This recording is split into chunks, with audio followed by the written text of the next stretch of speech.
Hi friends, ఎస్ఎస్టీవీకి స్వాగతం సుస్వాగతం.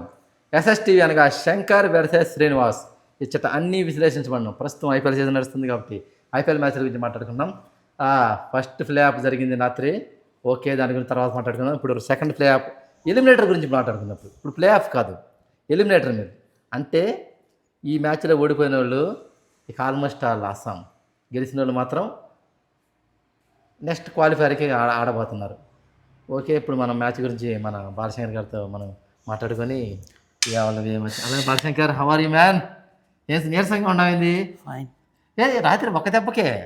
చిచ్చి దాని గురించి కాదు, రాత్రి వేరే పనిలో ఉండి కొద్దిగా అల్లి అందరికి తప్పి దాని మ్యాచ్ ఆల్రెడీ నీకు ఇచ్చేసాను కదా, నిన్న టాస్ వేసినప్పుడు నీకు ఇచ్చేసాను మ్యాచ్. దాని అయ్యో, నిన్న మనోడు బాగా గుర్తుపెట్టుకోండి, మనోడు ఏం చేశాడు, టాస్ వేయక ముందు నుంచి నాది ఆర్సీబీ నీది చెప్తూ ఉన్నాడు కదా. సరే, ఓకే ఓకే అన్నాను కదా. ఓకే బాలశంకర్, ఈరోజు ఓకే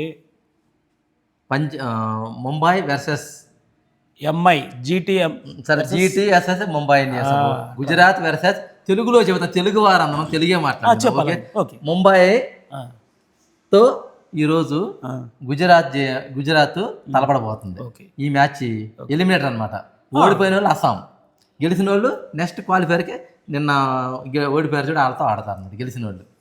వచ్చిన డౌట్ ఇక్కడ, ఇప్పుడు 4 జట్లు ఉన్నాయి, ఈ 4 జట్టుల్లో ఈ 2 జట్లు ఆడేసినాయి, ఇందుట్లో ఆడాడు ఒకళ్ళు ఓడిపోయి పక్క వచ్చేసారు.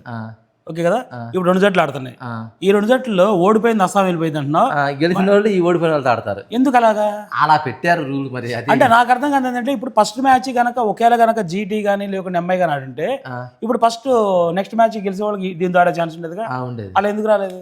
1-2లో అంటే 1-2-3 రావాలి. 1-2లో వచ్చిన వాళ్ళకి అవకాశం పెట్టారు వాళ్ళు. 1-2 పొజిషన్లో వచ్చిన వాళ్ళకే 2 మ్యాచ్లు ఆడే అవకాశం పెట్టారు, ఓడిన వాళ్ళకి కూడా అవకాశం పెట్టారు. అందుకనే ఎవరైనా టాప్ 2కి వస్తారని పోరాడతారు. అంటే 4వ స్థానంలో ఎవరైతే ఉన్నారో ఓడిపోయి ఆ ఉన్న వాళ్ళతోటి ఫస్ట్ కాదు, 4వ స్థానంలో ఉండేవాళ్ళు 3వ స్థానం వాళ్ళతో ఆడతారు ఈరోజు. 4వ స్థానంలో ముంబై ఇండియన్స్, 3వ స్థానంలో గుజరాత్ ఆడబోతుంది. వీళ్ళిద్దరిలో ఎవరు గెలిస్తే వాళ్ళు నిన్న గెలిచారు ఓడిపోయారు చూడు, వాళ్ళతో మ్యాచ్ ఆడతారు. మ్యాచ్ ఆడి దాంట్లో గెలిచిన వాళ్ళు ఫైనల్కి వెళ్ళిపోయి ఆర్సీబీతో ఆడతారు. అంటే ఒకళ్ళు పొరపాటున కనుక ఇప్పుడు గుజరాత్ కనుక గెలిస్తే, పంజాబ్ గెలిస్తే వాళ్ళు ఫైనల్కి వెళ్ళిపోయినాక, పంజాబ్ గెలిస్తే పొరపాటున ఇప్పుడు ఆల్రెడీ ఒకళ్ళు గెలుస్తారండి ఈరోజు, జీటీ కానీ ఎంఐ కానీ ఒకళ్ళు గెలుస్తారు. గెలిచిన తర్వాత వీళ్ళు మొన్న ఓడిపోయిన వాళ్ళతో ఆడతారు. ఆ ఒకవేళ పొరపాటున కనుక వాళ్ళు గెలిచారనుకో, వాళ్ళు ఫైనల్ వెళ్ళిపోయినట్టుగా. ఎవరు గెలిచిన ఫైనల్, పంజాబ్ గెలిచిన ఫైనల్కి వెళ్తారు, వాళ్ళ గెలిచిన వాళ్ళు గెలిచిన ఎవరికైనా అవకాశం ఉంది. ఓకే, టాప్ 1-2లో వచ్చిన అంటే నేనేమనుకున్నానంటే ఆల్రెడీ 4 వచ్చేసారు కదా, ఇప్పుడు ఆల్రెడీ వీళ్ళిద్దరు మ్యాచ్ ఒకటి జరిగింది, వీళ్ళు ఒక ఓడిపోయారు అక్కడ ఉండిపోయారు, నెక్స్ట్ 2 మ్యాచ్ జరుగుతాయి, వాళ్ళు ఒక ఓడిపోయిన తర్వాత ఓడిపోయిన వీళ్ళిద్దరు కలిపి ఆడి వాళ్ళు 3వ ప్లేస్ కి. లేదు కాదు నేను అలా అనుకున్నాను. గెలిచిన వాళ్ళు ఈ తొలి మ్యాచ్లో ఓడిపోయిన వాళ్ళతో ఆడతారు అన్నమాట. అలా రూల్ వాళ్ళు పెట్టారు. ఇట్లా దిక్మాల రూల్ అన్ని మన ఐపీఎల్ అని జరుగుతుంటే అంటే అది కరెక్ట్ కాదు కదండి. ఇప్పుడు ఓడిపోయిన తర్వాత మళ్ళీ గెలిచి తర్వాత ఫైనల్ గెలిచే ఛాన్స్ కూడా ఉందంటే మరి అది ఎందుకు పెట్టారు? పక్కదటికి మరి కొంచెం ఇబ్బంది. బాలశంకర్ ఎందుకు పెట్టారంటే, కష్టపడి వచ్చారు కదా ఓకే, అందరూ టాప్ 1-2 కోసం. వాళ్ళంటే టాప్ 1-2లో వచ్చారంటే వాళ్ళు ఇంకా వీళ్ళకన్నా కష్టపడ్డట్టే కదా, వాళ్ళొక్కళ్ళకే ఒక అవకాశం పెట్టారు.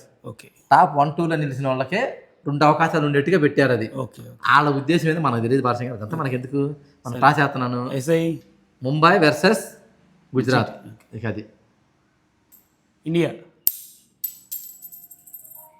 బాలశంకర్ టాస్ బాలశంకర్ది ఏదో మందే, చివరికి చెప్పు టాస్ లేం గెలుస్తున్నా, టాస్ బాలశంకర్ది, విన్నింగ్ మందే. ఓకే కానండి, చెప్పండి బాలశంకర్, నీ ప్రిన్సా లేకపోతే హార్దిక్ పాండ్యానా? హార్దిక్ పాండ్యా ఈ రోజు నాది Hardik Pandya. Okay, Mumbai Indians. Prince ఎందుకు వదిలేసా? ప్రిన్స్ వదిలేడానికి మెయిన్ కారణం ఏంటంటే గెలిచే ఛాన్స్ ఇద్దామని.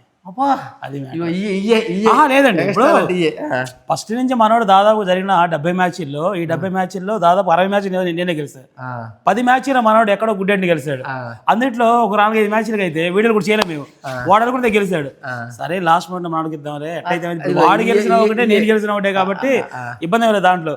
అందుకని సీన్ గెలుస్తాడు, ఎలాగో మావాడు ప్రిన్స్ ఫుల్ గ్యారంటీ చెప్పేది ఉంది దాంట్లో. నిన్న కింగ్ వచ్చాడు, కింగ్ గెలిచాడు, ఈ రోజు ప్రిన్స్ రాబోతున్నాడు, ప్రిన్స్ గెలుస్తాడు. నేను చెప్పేది కూడా గెలవాలని అంటే ముంబై ఇండియన్స్ వాళ్ళు ఇట్లాంటి ప్లే ఆఫ్స్లో వాళ్ళకి ఎక్స్పీరియన్స్ అద్భుతంగా ఉండేది. ఎందుకంటే వాళ్ళకి కోచింగ్ స్టాఫ్ కానీ వాళ్ళందరూ మంచి ఇట్లాంటి టఫ్ సిచ్యువేషన్లో ఎదుర్కొని నిలబడగలిగిన వాళ్ళు అందరూ. అందుకని ముంబైని చెప్పలేము, ఎందుకంటే గుజరాత్కి వచ్చేసరికి అంత సీన్ లేదు. ఒకసారి ఫైనల్కి వచ్చి ఓడిపోయింది, ఒకసారి ఏమన్నా ఎట్టాగే క్వాలిఫైర్కి వచ్చి ఓడిపోయింది, ఒకసారి గెలిచింది. ఈసారి మాత్రం బిగించే అవకాశం లేకపోలేదు అంటే ఈసారి 4 మ్యాచ్లు కూడా ప్రతి ఒక్కరు కూడా మంచి పిడికిలు బిగిస్తానికి సిద్ధంగా ఉన్నారు. అదేం పర్వాలేదు, బట్ ట్రై చేద్దాం. ఎందుకంటే గెలిచే ఛాన్స్ ఇద్దాం అనుకుంటున్నాను, ఇస్తున్నాను. మరి ఈ వద్దులే ఈ మాట ఎందుకంటే అసలు నాకు తెలియగడతాను. గెలిచే ఛాన్స్ నాకు ఇచ్చేది వాడి టాస్ గెలిచాడు, వాడికి తీసుకోవాలి గెలిచే చెప్పిన అంతే. గెలిచే ఛాన్స్ నీకు ఇచ్చాను అంటాడు. అదే గెలవాలి. ముంబై గెలిచింది అనుకో, చూసావా ముంబై గెలిచింది మన హ్యాండ్ అండి అంటాడు. ఎందుకు ఈ మాటలు నువ్వు అన్నావు, నేను ఎప్పుడు అనలేదురా, నా హ్యాండ్ ఎప్పుడు అన్నా. సరే ఏదైనప్పటికీ కూడా ఈరోజు సాయంత్రం ఎలిమినేటెడ్ మ్యాచ్ జరుగుతుంది. ఎలిమినేటెడ్ మ్యాచ్ కూడా చాలా అద్భుతం. ఎందుకంటే ఒక రకంగా చెప్పాలంటే ఇది ఫైనల్ మ్యాచ్. ఈ రోజు జరిగేది 100% ఫైనల్ మ్యాచ్. ఈ మ్యాచ్ ఎవరు గెలుస్తారో వాళ్ళదే కప్పు, అంతే. ఈ రోజు మ్యాచ్ ఎవరు గెలుస్తారో వాళ్ళదే కప్పు. 100% నేనే చెప్తున్నాను. ఈ రోజు ఎవరైతే గెలుస్తారో వాళ్ళదే తెలుసా. నీకు సంగతి తెలుసా, ఈ 18 సీజన్లో ఐపీఎల్ సీజన్లో ఒకే ఒక్కసారి ఎలిమినేటర్ మ్యాచ్లో గెలిచిన జట్టు కప్పు కొట్టింది. ఓకే, అది ఎవరన్నా అడుగు చెప్పండి సార్. చెప్పండి సార్. అది ఎవరో చెప్పమంటారా? Sunrisers Hyderabad. వాళ్ళు 2016లో 4వ స్థానంలో వచ్చారు. 4వ స్థానంలో వచ్చి 3వ స్థానం జట్టుతో ఆడారు. ఆడి గెలిచారు. గెలిచి 1-2 స్థానాలు ఓడిపోయిన జట్టుతో మళ్ళీ ఆడారు. అది గెలిచారు. గెలిచి ఫైనల్కి వెళ్ళారు. వెళ్ళి ఫైనల్ కొట్టేశారు.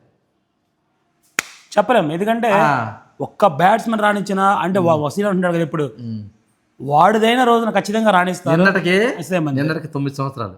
నిన్నటికి కప్పు కొట్టి వాళ్ళు 2016లో కొట్టారు. వాళ్ళు 9వ సంవత్సరంలో నిన్న సెలబ్రేషన్ చేసుకొని వాళ్ళు యూట్యూబ్లో సోషల్ మీడియాలో ఏం ప్రయోజనం ఏముంది? మెయిన్ మ్యాచ్ లో ఓడిపోయి వదిలే మాట్లాడదు, గుండు ఛాన్స్ మిస్ అయిపోయింది అక్కడ. నిజంగా మొన్న మాత్రం అనుకున్నాను. ఎందుకంటే 2 ఓవర్లు కానీ 20 వచ్చినట్టయితే 300 గ్యారంటీ. అన్ని వాళ్ళు 17, 16, 17, 16 అట్లా కొడతానే ఉన్నారు. ఒక్క 2 మ్యాచ్ల్లో 2 ఓవర్లలో కానీ 22, 25 వచ్చినట్టయితే 22, 25 కాకపోయినా కానీ ఆ 2 ఓవర్లో మినిమం వచ్చేసి ఒక 10, 15 అట్లా కొట్టినా వచ్చేసేది. అయిపోయిందిరా బాబు వీళ్ళు కొట్టేశారు అనుకున్నా, కానీ బ్యాడ్ లక్. సీన్కి నెక్స్ట్ టైం ఉందిరా, ఎందుకంటే వాళ్ళకు కట్టాడి పెట్టుకోమ్మా. అసలు ఈ సంవత్సరం ఐపీఎల్ అయిపోయింది అంతే, అంతే. Okay, all the best. Mumbai గెలవాలని నేను మనస్ఫూర్తిగా కోరుకుంటున్నాను. అలాగే మీరు కూడా గుజరాత్ గెలవాలి. అంటే గుజరాత్ ఆల్రెడీ గెలిచింది కాబట్టి నీకు చెప్పేసి నీకు ఇచ్చేసాను, నువ్వు గెలుస్తా. సరే నేను కూడా ముంబై గెలుస్తాను. ఎందుకంటే ముంబై ఒకసారి ఓటమి నుంచి బయటపడి గెలుపు పాట పెడితే ముంబైని ఆపడం చాలా కష్టం. ముంబై గెలిచింది. అందుట్లో ముఖ్యంగా ఇట్లాంటి టఫ్ మ్యాచ్లో కత్తి మెల మీద వేలాడుతుంటే ముంబై చాలా అద్భుతంగా ఆడుకునేది. ఆ కత్తికి దొరకకుండా తప్పించుకు రావడం చాలా సినిమాలో చూస్తుంటామే. కత్తులు ఇట్లా తిరుగుతూ ఉంటాయి, ఆటలో చీరేళ్తుంటాడే, అట్టానే ఉంటుంది ముంబై జట్టు. అందుకనే మీరు కూడా క్రికెట్ని చూడండి, ఎంజాయ్ చేయండి. వాళ్ళు కొట్టే 4, 6కి బాగా ఎంటర్టైన్మెంట్ అవ్వండి. తీసే వికెట్లు కూడా ఎంటర్టైన్మెంట్ అవ్వండి. ఎవరు బెట్టింగ్ల జోలికి, ఆన్లైన్ బెట్టింగ్ల జోలికి వెళ్ళొద్దు. క్రికెట్ బెట్టింగ్ల జోలికి అసలే వెళ్ళొద్దు.